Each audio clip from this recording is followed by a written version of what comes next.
Aumentou? Não. Seguinte, esses daqui são mapas produzidos pela Secretaria Municipal de Saúde, né? Os próximos mapas vai ficar mais claro, que é a questão do número de óbitos na cidade a partir de abril de 2020. Né? Então, esse mapa aqui é abril de 2020. Então, o que, que acontece? É uma escala no raio de 1 quilômetro do verde para o vermelho. Então, quanto mais indo para o vermelho, maior o número de óbitos. Tudo bem? Então, quando você pega a situação de abril, de junho, junho você já começa a ter óbitos no município, mas nada comparado com a realidade brasileira.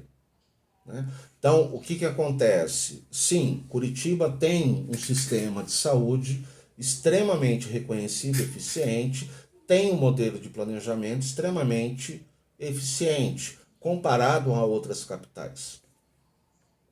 Só que é um modelo que, quando bate uma crise como a atual, ele se mostrou extremamente fragilizado e ele escancarou a realidade do que é Curitiba. Então eu vou passando agora os mapas para vocês. Agosto, outubro. Dá para perceber que agora começou a ficar verdinho, né? Ou seja, que espraiou geograficamente o caso de óbitos da pandemia. Você vai falar, bom, professor, mas isso daqui foi pela cidade inteira, então não estou vendo nada de anormal na situação. Aí a gente vai para o outro. Dezembro, fevereiro. Dezembro de 2020, fevereiro de 2021. Você vai continuar falando para mim, bom, eu consigo ver agora algumas manchas mais amarelas, então tem se intensificado os casos de óbito, né? Mas ele continua, entre aspas, homogêneo pela cidade. Aí é o momento em que Curitiba, ou a sua realidade, do ponto de vista de que esse planejamento ele não é perfeito do modo como se coloca, se expressa a partir da seguinte situação. Dá para perceber aqui que houve um pico do aumento do número de mortes em Curitiba.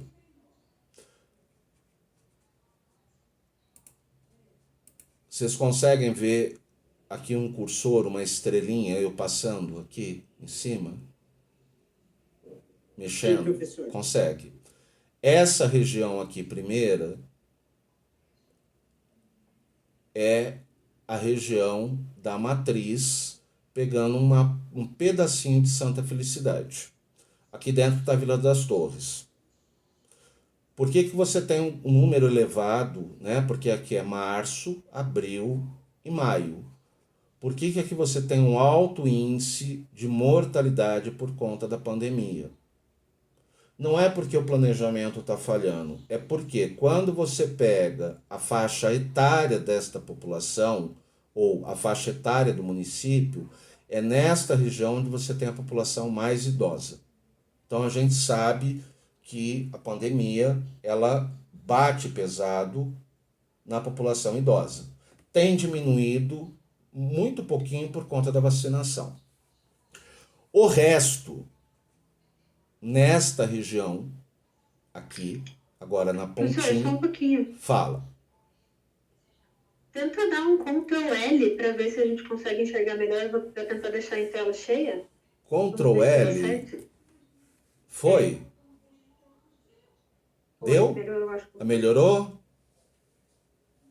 Melhorou? Melhorou. Ó, tá vendo? Eu não sabia disso. Sim. Então, agora aqui, ó. Então, aqui é a matriz, né? Uma população mais idosa, região Santa Felicidade. Onde é que a gente percebe que a ideia do planejamento, que vem lá do Jaime Lerner, tem problemas? Ou seja, porque quando eu falo de planejamento de decretos, de políticas públicas, significa que ele tem que chegar para a população como um todo. Aí você vem nessa área aqui, ó. Aqui é a região do Cajuru. É uma das regiões mais pobres e, do ponto de vista da vulnerabilidade socioeconômica, extremamente elevada. Aqui é uma região pobre. Esta região aqui, que pega o bairro, o distrito sanitário de Boa Vista, com parte do Pinheirinho, que também é uma das regiões mais vulneráveis do ponto de vista socioeconômico, né? E nesta região toda aqui, onde está a mãozinha, né, que é o Pinheirinho, e a região do SIC, né? Então você vai percebendo, ó, março, né, aqui o SIC, né, e aqui o número, você vai percebendo que a coisa está ficando vermelha nessa região aqui. E aqui no centro, um pouco mais abaixo da matriz, é a região do Portão. Você vai falar, mas o Portão é um distrito muito bom. Sim, ele é um distrito muito bom quando ele está próximo da região da matriz, né? Aqui ele está no limite com o SIC, ou seja, do ponto de vista pegando a questão, por exemplo, do mercado imobiliário, é uma região onde o metro quadrado é extremamente baixo, né? Aqui você tem processos de favelização intenso, né? De precarização da moradia muito intenso, né? Então, o que a gente percebe com a pandemia, para sair era só apertar o ESC. Como é que é? Que é Ctrl L, é isso? Isso, Ctrl L. Obrigado, vou começar a usar para as outras aulas. É o momento que você percebe que o tal do planejamento estratégico que vem sendo aplicado em Curitiba desde a década de 1970, ele gerou positividades, é inegável, né? Você tem um padrão, digamos, uma qualidade de vida em Curitiba que é acima da média nacional, né? Questão de equipamentos de uso coletivo, etc, etc, etc. Entretanto, o discurso do planejamento estratégico, sobretudo nos últimos anos, ele ocultou, de algum modo, que Curitiba tem problemas sérios de pobreza, tem problemas sérios dentro do seu território. Eu não vejo como é que chama o programa daquele Hulk? É Hulk? É isso? Que tem na Globo? Caldeirão do Hulk, professor. Isso. Ele esteve aqui em Curitiba uma vez e saiu, o Greca ficou bravo da vida. Ele foi até a região do Caximba, que fica na região sudoeste de Curitiba, né? E falou que lá parecia a região do Haiti, né? O Greca ficou louco da vida. É uma das regiões mais pobres e miseráveis que você tem, né? A galera quase que vive em sistema de palafita, né? Então, o que acontece do ponto de vista do mercado imobiliário é que você tem, né, sim, um escalonamento, depois eu vou mostrar esses mapas, com diferenciações espaciais no que tange ao valor do metro quadrado, né? Mas o que a gente tem que entender é que, bom, nas áreas mais periféricas, obviamente que o valor do metro quadrado é menor e ele não tem interesse deste mercado imobiliário voltado mais para uma classe média, média alta ou de uma elite. Então, ele é um mercado imobiliário que fica, ou ele é uma situação imobiliária que fica na dependência da intervenção do poder público, através de políticas habitacionais. E aí, neste momento, atual momento, nós temos um sério problema, que dentro da Política Nacional de Desenvolvimento Urbano, que é um dos temas que a gente vai discutir, não na próxima sexta, porque não tem aula, mas na outra, ela simplesmente ela está sendo desmontada desde o governo do Temer e com o atual governo, né? É uma política que vem sendo construída ao longo dos anos de 1980, 90 e 2000, e que entrou um programa fundamental com todas as falhas. Eu tenho sérias críticas ao programa Minha Casa Minha Vida, porque ele é feito nas periferias, ele é feito onde o valor do metro quadrado é extremamente baixo, né? Por isso que ele é feito nas periferias, mas de alguma forma ele estava ocorrendo, né? Mas isso não implica no conceito do direito à cidade, porque a questão é do que adianta eu ter uma política habitacional do ponto de vista imobiliário que dá casa, mas eu coloco o sujeito na periferia. E aí eu tenho o desafio da questão da mobilidade. Professor, Fala. tenho primas que eram pessoas que moravam em situação de risco mesmo, ali na região do Pilarzinho, e elas foram, né, transferidas para um desses prédios. E é bem isso mesmo, é um condomínio gigante, distante de praticamente tudo. Para qualquer coisa que precise fazer, tem que pegar um ônibus para ir numa farmácia, para ir no mercado, para fazer praticamente qualquer coisa. Então, acaba que eles ficam isolados, né? Uhum. É a contradição. É uma política equivocada que houve dentro do programa Minha Casa Minha Vida, porque ele contempla o consumo da habitação. Isso é importante para qualquer indivíduo, para qualquer família. Mas ele não contemplou um conceito fundamental que é o direito à cidade, que é um conceito que estava sendo pressionado para que o poder, sobretudo federal, e aí óbvio que os entes federativos adotassem, na Política Nacional de Desenvolvimento Urbano, que é criar estratégias de planejamento, de dar direito à cidade, o direito à cidade a essa população também. Só que esse programa todo ele foi desmontado. Inclusive o programa Minha Casa Minha Vida se lançou agora recentemente o tal do Minha Casa Verde e Amarela, mas o problema é o escopo do projeto, né? É mais do mesmo e não avança na real questão, que é a questão do direito à cidade, que é o ponto de interrogação que você tem na perspectiva do planejamento urbano.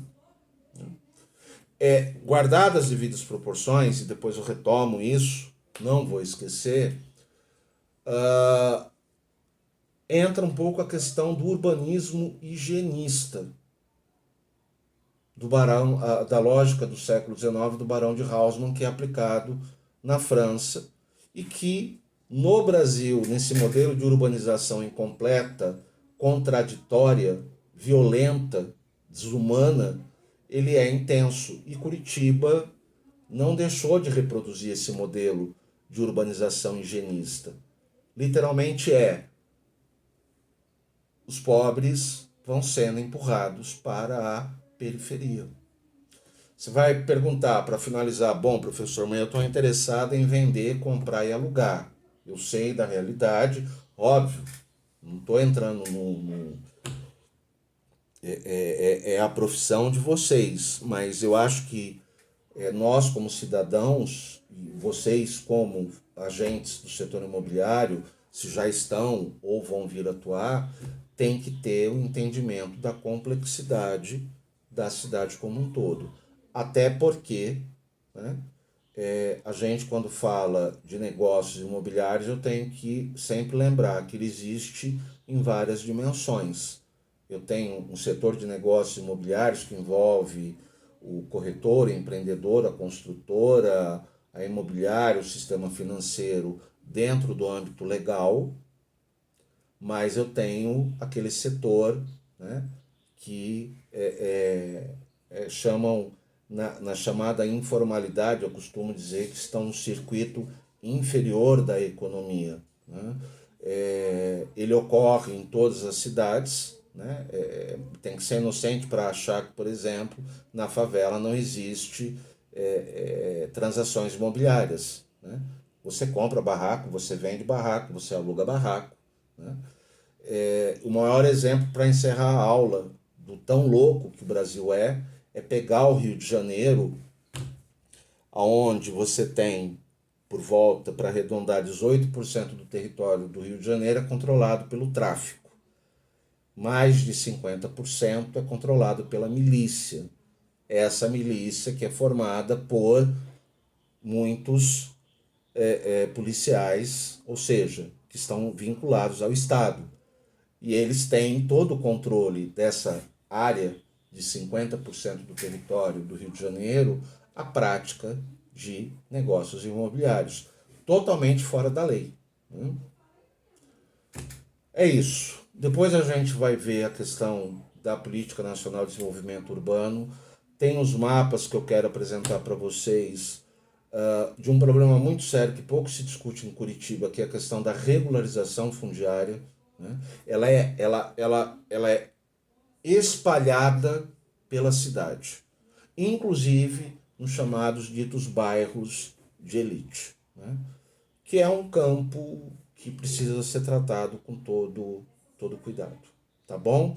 Eu peço desculpas, eu comecei um pouco perdido, eu saí de uma reunião, comecei um pouquinho tarde, mas é que eu estava tendo uma reunião extraordinária do TNI, tá bom?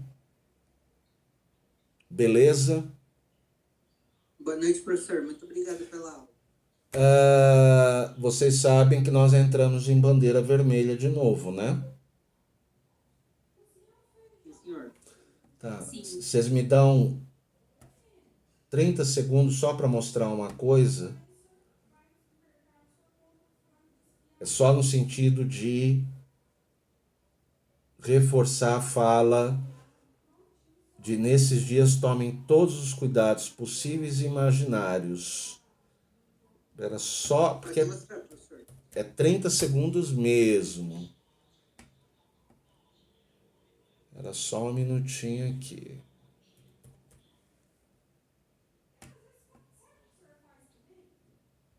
Aqui.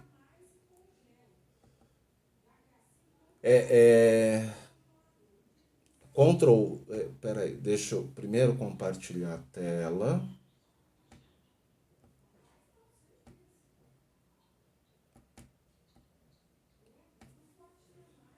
Ctrl L, né? Para pôr em tela cheia. Não sei se ele funciona em todos os programas, mas no PDF sim. Aqui no internet não, mas eu acho que dá para ver.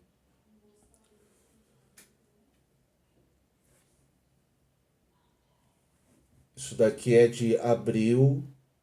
Eu mostrei os mapas em PDF, aqui é um GIF.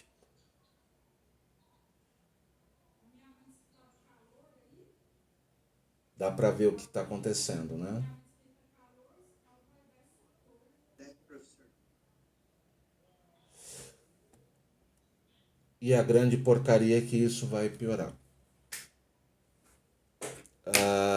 A notícia que saiu ontem e na quarta é que a pandemia acelerou de novo, sobretudo no Distrito Federal, em 9 capitais. Infelizmente, uma dessas capitais chama-se Curitiba. Então, tomem cuidado, pelo amor de Deus, porque essa porcaria mata. Tá bom? Um bom final de semana. Não vejo vocês na próxima semana. Um bom feriado. E a gente se tromba lá na outra semana. Beleza? Boa noite, professor. Bom final de semana, bom feriado. Para vocês também.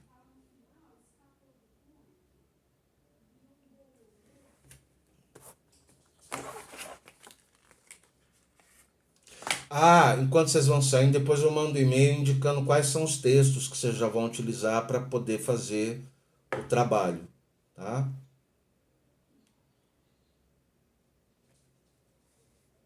Vou mandar isso já. Mando para a turma toda. Vou até já fazer isso agora. Tchau, tchau.